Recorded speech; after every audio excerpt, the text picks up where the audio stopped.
Marky Reynolds never imagined that his expertise in managing temperamental fry cooks would one day be repurposed for galactic diplomacy. Yet here he stood, dusting his ill-fitting diplomatic uniform complete with gaudy gold epaulets that his nephew had assured him looked totally space diplomat while preparing to meet the ASA representatives of the Vrax Confederation for the first time. "Remind me again how I got this job?" Marky muttered to his reflection in the polished surface of the starship corridor. The answer, of course, was bureaucratic incompetence of the highest order. After first contact with the Vrax, Earth's governments had panicked and created the United Earth Diplomatic Corps, staffing it through an automated system that somehow confused franchise management with foreign affairs management. Before Marky could say, "Would you like fries with that?" he was whisked off planet as Earth's premier diplomat.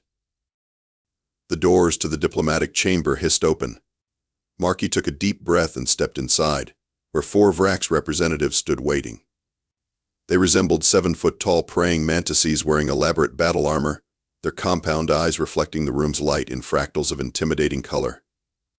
"Greetings, humans," said the tallest Vrax, its mandibles clicking in what Marky hoped was a friendly manner. "I am General Xract, First Blade of the 19th Vrax Battle Sphere. We accept your delegation with appropriate tolerance." "Hi there, Marcus Reynolds Earth, but everyone calls me Marky," he replied with his best customer service smile. "Sorry I'm late, still getting used to space-time, or is it space-time? Either way, not as reliable as my old Toyota." The Vrax delegation stiffened simultaneously, antennae twitching in what appeared to be alarm. "Please follow the ceremonial path to the discussion platform," General Xract instructed, gesturing to an intricate pattern on the floor that glowed with pulsing blue light. Marky nodded enthusiastically and began following the path, mentally rehearsing the briefing he'd mostly skimmed on the way over. "Step carefully. Maintain eye contact. Don't mention their failed invasion of Proxima Centauri." Simple enough. Until he stumbled. His left foot came down hard on a small crystalline object placed at one of the path's turning points, an ornate, obviously ceremonial sculpture that made a sickening crunch under his standard-issue diplomat loafers. "Oh, sorry about that," Marky said reflexively, the same tone he'd used countless times when customers complained about incorrect change. The room went deadly silent. The Vrax delegation's exoskeletons rattled in what could only be described as horrified shock. General Xract's mandibles snapped together so hard they created a small sonic boom. You declare the ancient challenge?" The general finally managed, voice oscillating between disbelief and rage. "You invoke the blood oath of Xract the Merciless?" Marky blinked. "What? No, I just said sorry because I stepped on your thing." "The human proclaims sorry," shrieked a smaller Vrax, frantically tapping on a wrist device. "Battle stations. Transmit to the homeworld. The humans have declared total war." "Wait, what? No, I was apologizing." Marky protested as alarms began wailing throughout the diplomatic vessel. General Croc drew himself up to his full imposing height. In the ancient Vrax tongue, sorry is the most grievous declaration of war possible, claiming that you will make your enemy sorry they ever evolved from primordial ooze. "We accept your challenge, human. The Vrax Confederation will respond accordingly." And just like that, humanity had accidentally declared interstellar war, all because one ex-fast food manager had good manners. The United Earth Defense Council chamber erupted in chaos. 32 of Earth's highest-ranking officials shouted over each other while Marky stood at the center of the storm, feeling like a teenager who'd borrowed his parents' car only to return it as a smoking wreck. "Let me get this straight," bellowed Commander Eliza No-Nonsense Frost, pounding her fist on the circular table. Unlike her name suggested, Commander Frost ran hot, especially when dealing with diplomatic incidents. "You said sorry, and now we're facing the military might of the entire Vrax Confederation." Marky nodded miserably. "Apparently in their language it's like saying I will annihilate your species and dance on your collective graves while eating your offspring." He paused, give or take some translation nuance. "Wonderful," Commander Frost sighed, rubbing her temples. "And the Vrax have how many battleships?" "According to our intelligence," piped up a nervous aide, approximately 12,000 each, capable of reducing a continent to molten slag. And we have 7 functional spacecraft, and one of those is technically a museum piece. Commander Frost closed her eyes for a long moment. Get me Professor Dorn Quicks. 15 minutes later, Professor Quicks shuffled into the chamber. With wild white hair sticking out at impossible angles and thick spectacles balanced precariously on his nose, he looked exactly like a central casting director's idea of eccentric genius. The professor had spent 40 years studying theoretical alien linguistics before aliens actually showed up, and had been insufferably smug about it ever since. You've created quite the sticky wicket, Mr. Reynolds, Professor Quicks said, peering at Marky with magnified eyes. Quite fascinating, really. The Vrax language evolved from territorial display signals rather than cooperative communication. Their entire linguistic framework is built on dominance hierarchies. Can you fix this? Commander Frost demanded. Tell them it was a misunderstanding? Professor Quicks's face lit up with academic excitement. Oh, I could attempt to translate a formal retraction using their tertiary communication channels. The phonetic structure of human apology could be reframed within the context of, yes or no, Professor? Well, no, he admitted. Actually, any attempt to explain the mistake would, in their language, constitute a doubling down on the declaration of war. They would interpret it as us saying we're super extra sorry, which would be even worse. What if we sent them a gift? Suggested Marky. Works with angry customers sometimes. Professor Quicks brightened. That's not entirely idiotic. The Vrax do have gift-giving protocols that. He was interrupted by the chamber doors bursting open as another aide rushed in, face pale. The Vrax have responded. They've sent I think it's a formal acceptance of our declaration. And something else. The aide placed a small crystalline object on the table identical to the one Marky had stepped on, except this one was pulsing with angry red light. They've sent back a K-Zar token. Professor Quicks whispered in horror. It's a countdown to total war. How long do we have? Commander Frost asked. Approximately 72 Earth hours before their battle fleet arrives. The entire council turned to look at Marky, who offered a weak smile. So I'm guessing a fruit basket isn't going to cut it? I don't understand why I'm here, Marky protested as he was hustled into what had formerly been a supply closet and was now, apparently, his strategic command center. Because you started this war, so you're going to help us figure out how to win it. Commander Frost explained with the patience of someone explaining algebra to a particularly dense hamster. And because the Vrax specifically mentioned you by name in 16 of their communications. They seem to think you're some kind of legendary warrior diplomat. I once won an employee dispute by giving both parties extra vacation days, Marky offered helpfully. Does that count? Commander Frost ignored him. We're assigning you Tina. Who's Tina?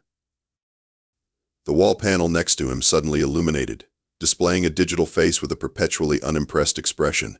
Tactical intelligence neurological assistant, the face said in a bored contralto. But sure, call me Tina like I'm your secretary from the 1950s.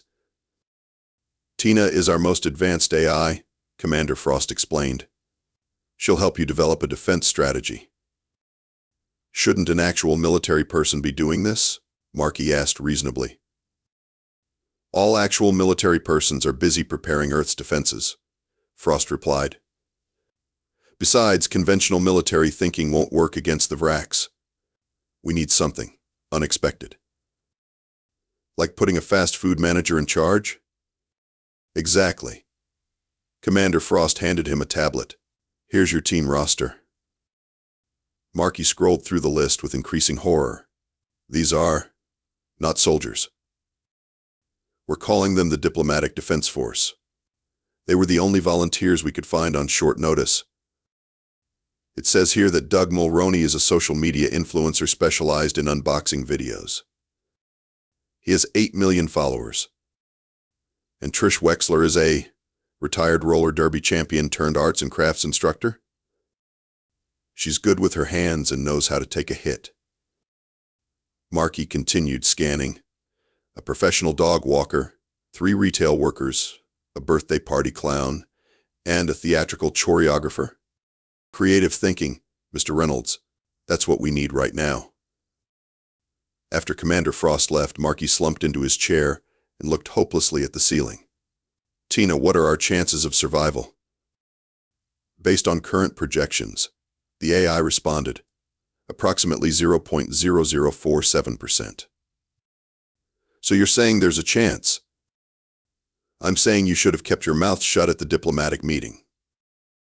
Marky spent the next 6 hours meeting his bizarre team and reviewing Earth's defense capabilities, which amounted to essentially nothing against the Vrax technology. Their ships were faster, their weapons more powerful, and their strategy more cohesive after centuries of interstellar conquest. But as he watched Doug Mulroney filming and preparing for alien invasion, not clickbait, video while Trish Wexler demonstrated how to make papier-mâché battle armor, something clicked in Marky's brain. Tina, he said slowly, what if our weakness is actually our strength? Please elaborate on that meaningless motivational poster statement. The Vrax are organized, disciplined, and logical, right? Everything humans aren't. They expect us to fight like them. But what if we lean hard into human chaos? For the first time, Tina's digital expression showed something other than contempt. You mean weaponizing unpredictability? Exactly.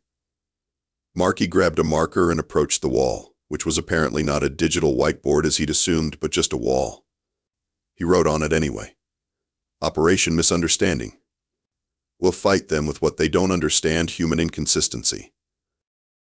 That's either brilliant or the last desperate idea of a doomed species, Tina observed. Why not both? Marky replied, as he continued scribbling his unorthodox battle plan. The Vrax battle fleet emerged from hyperspace with mathematical precision, ships arranged in a perfect geometric pattern that looked like an angry connect-the-dots puzzle drawn by a cosmic geometry teacher with anger issues. They're here, Tina announced unnecessarily as Marky watched from the hastily established command center in what used to be a frozen yogurt shop. The strategy room still smelled faintly of cotton candy and regret. Is everything in place? He asked, adjusting the makeshift admiral's hat that Trish had crafted from newspaper and excessive amounts of glitter. Operation Misunderstanding is ready to deploy, Tina confirmed, though I still calculate a 99.9953% probability of our total annihilation. Focus on the 0.0047%, Marky said. It's what I did when corporate auditors visited my franchises. The first communication from the Vrax fleet came through on all channels simultaneously. General Kozrak's insectoid face filled the screens, mandibles twitching with martial anticipation. Human Challenger. We have arrived to answer your declaration of sorry. Prepare for systematic annihilation according to the sacred battle protocols of... Hold that thought, Marky interrupted, giving a thumbs up to his team. Before we get started, we'd like to send you a traditional Earth greeting. Without waiting for a response, Doug Mulroney hit play on the most confusing playlist ever assembled, a mixture of death metal, Gregorian chants, bubblegum pop, and whale songs, all overlaid with randomly selected dialogue from soap operas. Simultaneously, they transmitted thousands of completely contradictory images: kittens wearing hats, extreme sports injuries, Baroque paintings, fast food advertisements, and abstract expressionist art. On the screen, General Kozrak's compound eyes widened in visible confusion. What is the meaning of this assault? It's how we say hello. Marky explained cheerfully. Now about this war. We're thinking Tuesdays and Thursdays would work best for us. Maybe alternate weekends? War is not conducted on a schedule. The Vrax leader sputtered. Oh, we humans do everything on schedules. Very important. Also, we'll need lunch breaks, union regulations, you understand. The Vrax ships began moving into attack formation, but they were clearly hesitating. Phase 2, Marky whispered. Earth's 7 functional spacecraft suddenly emerged from hiding behind the moon, inside cloud banks.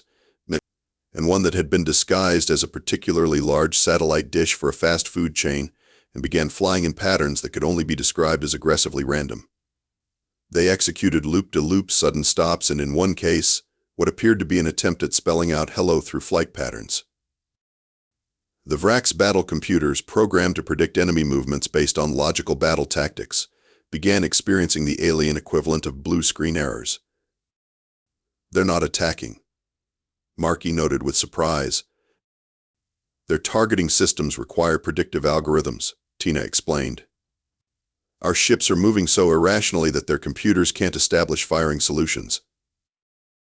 The Vrax vessels began firing anyway, but their shots went wide, missing Earth's ships by embarrassing margins.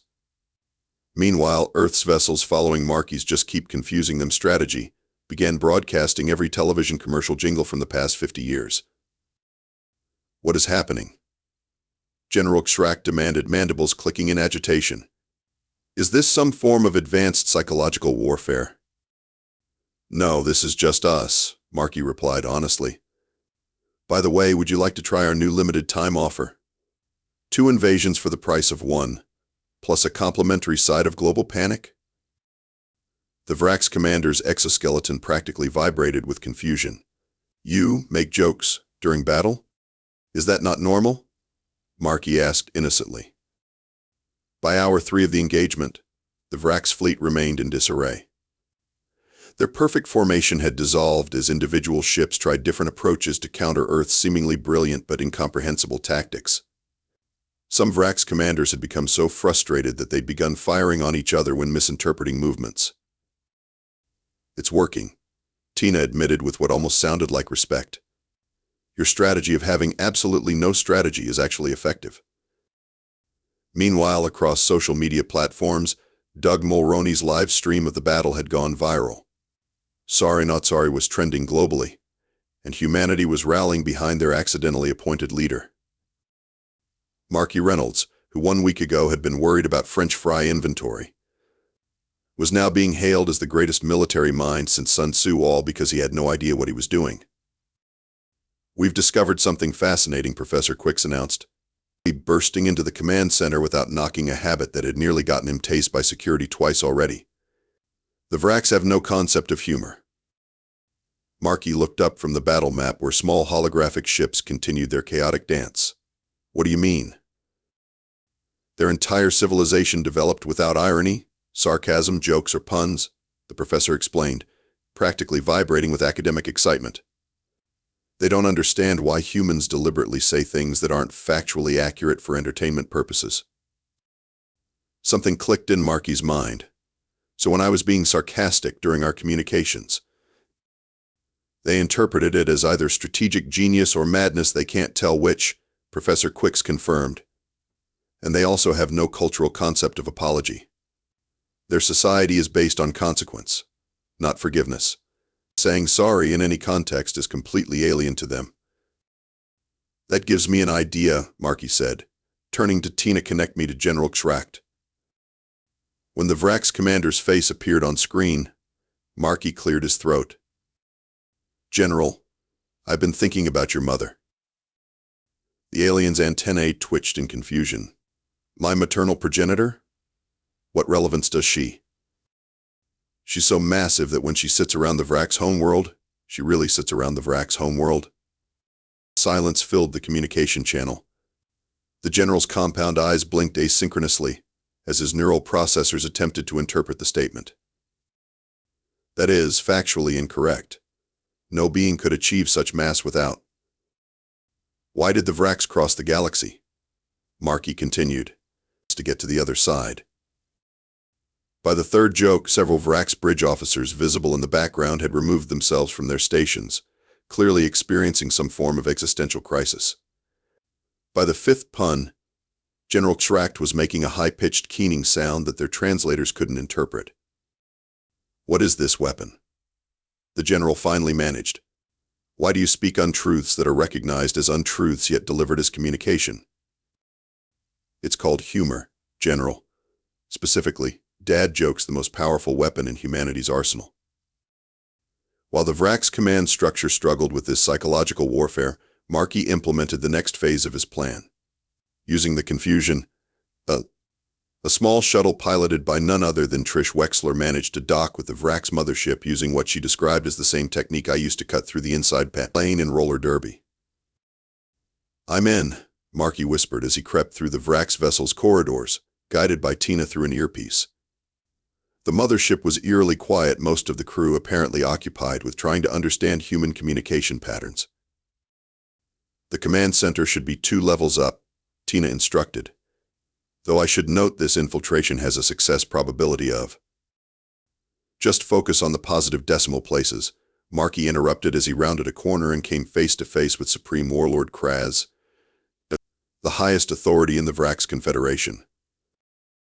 The Supreme Warlord was an imposing figure, nearly 9 feet tall with an exoskeleton that gleamed like burnished obsidian. Multiple medals and battle tokens adorned his ceremonial armor, and his compound eyes reflected Marky's startled expression in hundreds of identical facets. "So," the warlord's voice rumbled like distant thunder, "you are the human who declared sorry." Marky swallowed hard. "About that, we should talk." "Let me get this straight," Supreme Warlord Kraz said, his massive form looming over Marky in the Vrax mothership's private meeting chamber. "Your species regularly acknowledges errors and expresses regret without combat challenge?" "We call it apologizing," Marky explained, trying not to flinch every time the warlord's mandibles clicked together. "It's how we maintain social harmony. You make a mistake, you say sorry, people forgive you, and life goes on. Forgiveness without combat validation?" The concept seemed to physically pain the Supreme Warlord. "And this humor? You deliberately construct linguistic falsehoods for pleasure?" "Pretty much, yeah. Would you like to hear a knock-knock joke?" "I would rather extract my own thoracic ganglia with a rusty harpoon," the warlord replied with surprising vehemence. For 3 hours, Marky explained human concepts that the Vrax had never encountered: apologies, humor, white lies, procrastination, reality television, and the inexplicable human fondness for videos of baby animals. With each revelation, the Supreme Warlord's antennae drooped further in what appeared to be a combination of fascination and horror. "Your species is chaos incarnate," Kraz finally declared. "How have you not destroyed yourselves?" "Oh, we've come close," Marky admitted. "But here's the important part, and I want to say this very clearly so there's no misunderstanding." He took a deep breath. "I apologize, but not in the Vrax War Declaration sense for the confusion. Earth does not wish to fight the Vrax Confederation." The Supreme Warlord was silent for a long moment. "You truly meant no challenge when you said that word?" "None whatsoever. I was expressing regret for damaging your ceremonial object." Another long pause. "This changes everything. Our intelligence suggested humans were formidable, but we had no idea you wielded such conceptual weapons as sarcasm and dad jokes." "So, no war?" Marky asked hopefully. "The Vrax Confederation does not fear battle," Kraz declared, drawing himself up to his full imposing height. "But neither do we engage in unnecessary conflict. Your species' unpredictability makes you dangerous in ways we cannot calculate." And just like that, humanity's accidental war ended with an equally accidental peace treaty. The document, hastily drafted on what appeared to be the Vrax equivalent of a cocktail napkin, established a cultural exchange program and a mutual non-aggression pact. It also specifically prohibited the use of weaponized humor against Vrax citizens without proper warning labels. 6 months later, Marky found himself back in space, this time as Earth's official ambassador to the Vrax Confederation.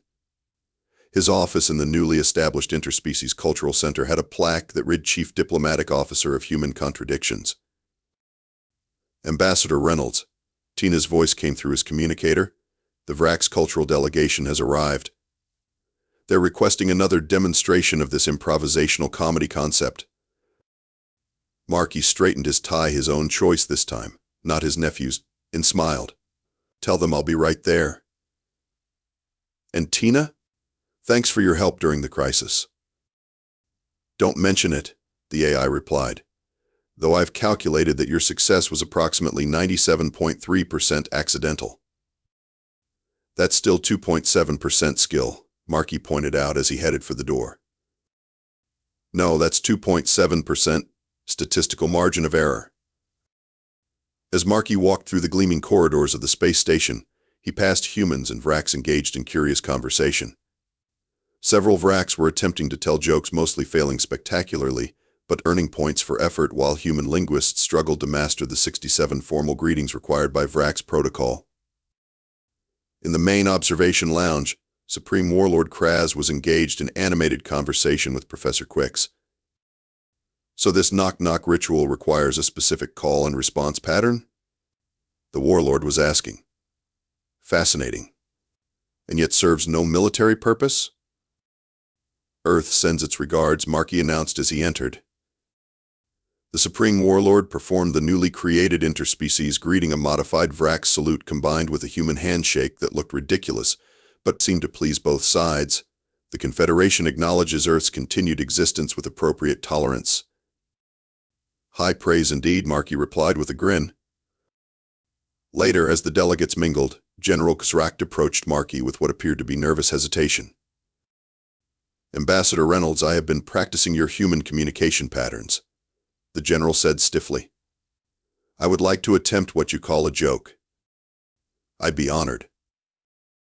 The general's mandibles twitched in concentration. Why did the human cross the solar system? I don't know why. To get to the other side, Kazrakt declared, then immediately followed with, that was untrue. No human would traverse interstellar space for such an inefficient purpose. Ha ha ha. Humor has been achieved. Marky laughed, genuinely not at the joke itself, but at the sincere effort. Well done, General. Across the galaxy, word spread quickly about humanity's peculiar weapons, apologies that weren't declarations of war, statements deliberately constructed to be untrue, and a chaos-embracing approach to both diplomacy and combat that made them utterly unpredictable. Other species began approaching Earth with caution, having heard rumors of the fearsome humans who had brought the mighty Vrax Confederation to terms without firing a shot. Some said humans possessed telepathy. Others claimed they could see the future, but the truth was far more mundane and far more terrifying. Humans were just really, really weird.